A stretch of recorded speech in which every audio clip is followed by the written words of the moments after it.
Hello అండి, ఇది వచ్చేసి ఫిష్ ఫ్రై అన్నమాట.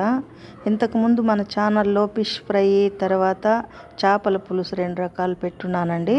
కానీ ఇది వేరే రకం అన్నమాట. ఫిష్ ఫ్రై ఇంతకుముందు చేసిన దానికన్నా కూడా ఫ్రై ఇది చాలా ఈజీ అన్నమాట. దీనికి కావాల్సిన పదార్థాలు ఎలా తయారు చేయాలో చూద్దామా.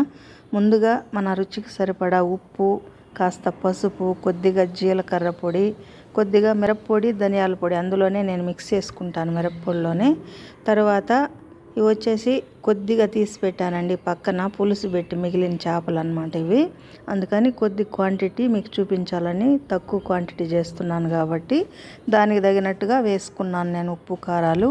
తర్వాత ముందుగానే డ్రైగానే ఈ ఉప్పు కారం ఇవంతా కూడా మిక్స్ చేసుకునేసి తర్వాత ఒక నిమ్మ కాయ సగం అన్నమాట. ఇది తక్కువ క్వాంటిటీ కాబట్టి సగం నిమ్మకాయతో చేస్తున్నాను. మీరు కాస్త ఎక్కువ చేయాలనుకుంటే ఒక కాయ కానీ 2 కాయలు కానీ పిండుకోండి.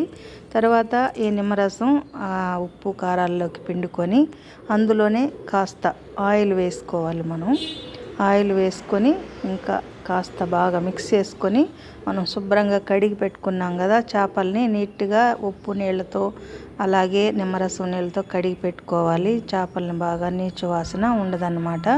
తర్వాత ఈ మిశ్రమాన్ని ఆయిల్ వేయడం వల్ల ఈ ఫిష్కి మసాలా అనేది బాగా పట్టుకుంటుందన్నమాట. ఆ విధంగా ఇదంతా మొత్తం పూసేసి ఒక 10 మినిట్స్ పక్కన పెట్టేయాలి. తర్వాత మనం పెనం పెట్టుకొని అందులో ఆయిల్ వేసుకొని, ఎక్కువ డీప్ ఫ్రై చేయాలంటే ఎక్కువ ఆయిల్ పడుతుందండి. ఈ విధంగా పెనం మీద వేసి చేసుకున్నామంటే ఆయిల్ కూడా ఎక్కువ పడదు. తర్వాత ఈ పెనం మీద మనకు తగినంత ఆయిల్, మరీ ఎక్కువ వేయాల్సిన పని లేదు, ఒక 2-3 స్పూన్లు వేస్తే కూడా సరిపోతుంది. ఈ విధంగా మీడియం ఫ్లేమ్ మీద పెట్టి దీన్ని తిప్పుతూ ఉంటే ఫిష్ ఫ్రై రెడీ అయిపోయినట్టేనండి.